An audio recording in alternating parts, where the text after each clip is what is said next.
안녕하세요. 감리교 교육마당의 정태근 목사입니다. 오늘 성경 돋보기 주제는 유대인의 회당에 대해서 살펴보도록 하겠습니다. 유대인들에게 있어서 회당은 예루살렘 성전 파괴 이후에 예배와 교육을 비롯해 재판까지도 담당하는 삶의 중심적인 역할을 감당하던 기관이었습니다. 예수님이나 사도들도 이 회당에 자주 드나드시면서 복음을 전하기도 했고 기독교가 전파되는 데 중요한 역할을 감당하기도 했습니다. 회당이라는 말은 함께 모이다라는 뜻의 시나게인에서 유래되었는데 회당의 전통적인 기능인 이 회당을 일컫는 세 가지 히브리 이름에 잘 나타나 있습니다. 베트 하테필라, 기도하는 집, 베트 하크네세트, 집회하는 집, 베트 하미드라시, 학습하는 집입니다. 즉 기도하고 예배하고 교육하는 곳이라는 것이 바로 이 회당의 의미입니다.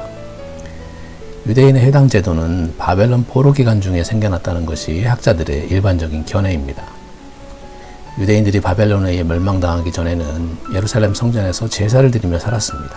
근데 바벨론에 의해서 멸망당한 뒤에는 예루살렘 성전이 파괴되었고 유대인들은 각처로 흩어져 더 이상 예루살렘 성전에서 제사를 드리는 것이 불가능하게 되었습니다. 이러한 바벨론 유배 상황에서 유대인들은 성전을 대신해서 회당을 만들고 그곳에 모여서 율법을 강론하고 시편을 낭독하면서 종교적인 생활의 중심 역할을 감당하게 되었습니다.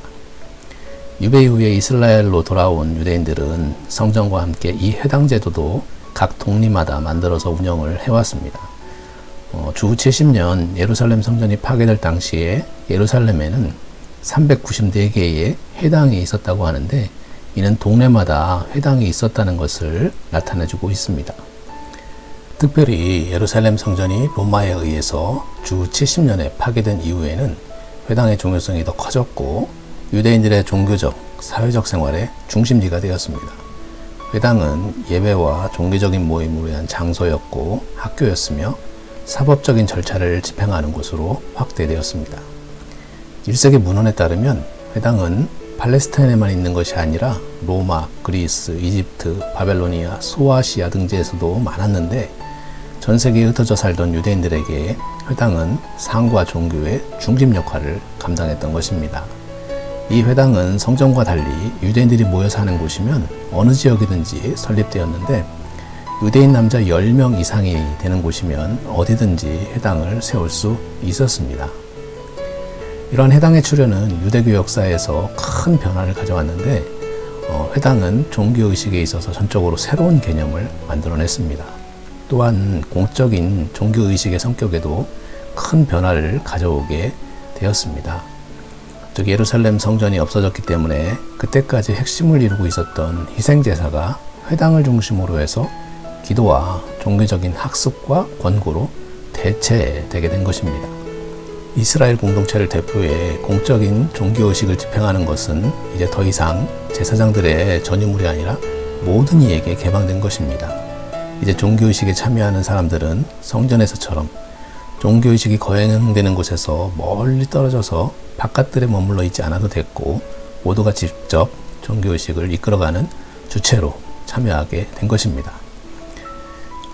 게다가 회당은 성전에서처럼 어떤 한 특정 장소에 국한되지 않고 필요한 곳이면 어디든 생겨났기 때문에 보편적인 기구로 자리매김하게 되어진 것입니다.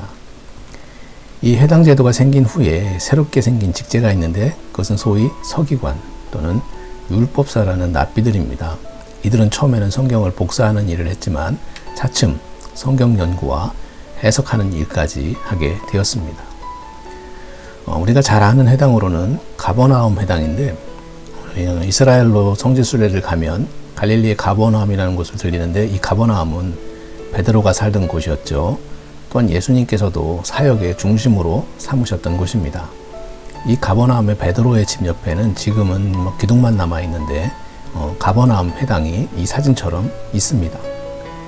베드로의 집에서 회당까지는 한 100m 정도, 한 100걸음 정도밖에 안 되는데 이는 안식일에 1000걸음, 바리새인들은 2000걸음이라고도 하는데 안식일에 1000걸음 이상 걸으면 안 되었기 때문에 이처럼 마을의 중심지에 위치해 있었습니다.